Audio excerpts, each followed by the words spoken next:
یزید نشاں ہے دنیا کی کل نجاستوں کا، طہارتوں کے شاہ کو حسین کہتے ہیں۔ حضرت امام علی مقام حضرت امام حسین ابن شیر خدا ابن حیدر، آپ کے مقام کا کوئی اندازہ کیسے لگا سکتا ہے کہ حضرت امام علی مقام جن کے نانا سید الانبیاء ہیں،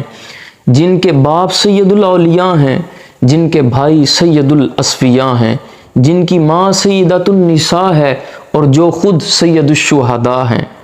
امام بخاری کے استاد آپ کا ایک تعارف لکھتے ہیں، فرماتے ہیں کانا عالما بالقرآن عاملا زاہدا تقیا ورعا جوادا فصیحا بلیغا عارفا باللہ ودلیل علی ذاتہ تعالی کان الحسین السبت آیۃ من آیات اللہ۔ حضرت اقبال بولے، آپ فرمانے لگے در نوائے زندگی سوز از حسین، اہل حق حریت آموز از حسین۔ اب قیامت تک آپ کے بارے پوچھا نہیں جائے گا کہ آپ کا کیا تعارف ہے، بلکہ حشر تک آکھے گی دنیا کربلا والا حسین، بلکہ اب قیامت تک لوگ آپ کو یاد کریں گے۔ قرآن پاک میں بھی بیان ہے وَلَا تَحْسَبَنَّ الَّذِينَ قُتِلُوا فِي سَبِيلِ اللَّهِ أَمْوَاتًا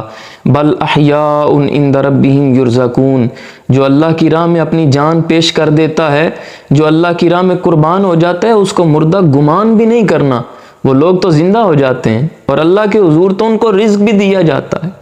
شہید مر نہیں سکتا،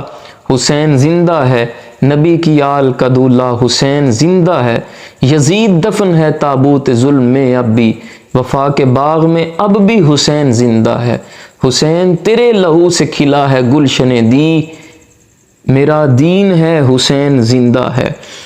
امام علی مقام کے بارے اگر یہ پوچھا جائے کہ وہ کون تھے اور کیسے یہ جذبہ ملا اور کیسے یہ مقام ملا اور کیسے انہوں نے یہ ناممکن کو ممکن کر دیا، نہ پوچھ کیسے کوئی شاہ مشرقین بنا،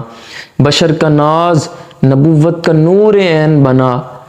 علی کا خون لعاب رسول شیر بطول، ملے ہیں یہ عناصر تو پھر حسین بنا۔